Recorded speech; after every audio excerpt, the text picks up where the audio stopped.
Hududlarda tashkil etilayotgan kasbiy rivojlanish kuni tadbirlari davomida fan o'qituvchilari hamda yetakchilar o'z kasbiy faoliyatiga doir zamonaviy bilim va innovatsiyalar, ilg'or xorijiy tajribalardan samarali foydalanish hamda texnologiyalarni o'quv jarayoniga keng tatbiq etishni o'rganishmoqda.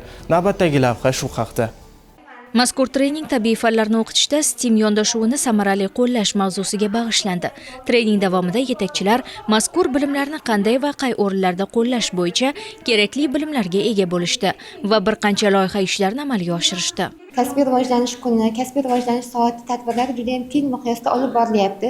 Shu jumladan Toshkent viloyatida ham bu tadbirlar nima uchun olib borilyapti? Bu tadbirlar pedagog xodimlarni tajribasini oshirish, salohiyatini yanada ko'tarish, olgan bilim va ko'nikmalarini dars jarayonlarida, ya'ni amaliyotda qo'llash, an'anaviy dars turidan noan'anaviy darsga o'tish, raqamli texnologiyalardan foydalanish, xorijiy tajribalarni o'rganish borasidagi ko'plab bilimlar berib borilyapti. Bu berilgan bilimlar mentorlar tomonidan barcha yetakchilar tomonidan esa kasbiy rivojlanish soati o'tkazilayotgan kunlarda Toshkent viloyatida faoliyat olib borayotgan 800 dan ortiq maktablarning barchasiga yetib boryapti. Ya'ni bunga bizga yetakchi o'qituvchilar yordam berishyapti.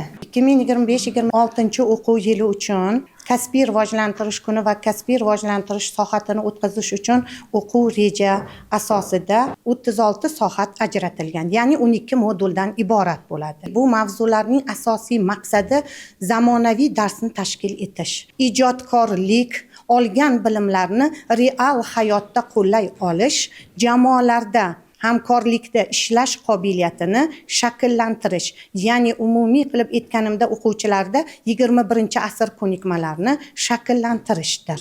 An'anaviy usuldan nostandart, ya'ni hozirgi kundagi zamonaviy usuldan foydalanishni yo'lga qo'yish niyatida biz va shu darajaga yetib bormoqda biz. Juda qiziqarli bo'lyapti, ayniqsa o'quvchilarni zamonaviy texnologiyalar yordamida jalb qilganimizda o'quvchilar fanga qiziqyapti va shu holatda samaramiz oshyapti. Kasbiy rivojlanish kunida yetakchilar nafaqat bilim oldilar, balki malaka va ko'nikmalarni ham shakllantirdilar.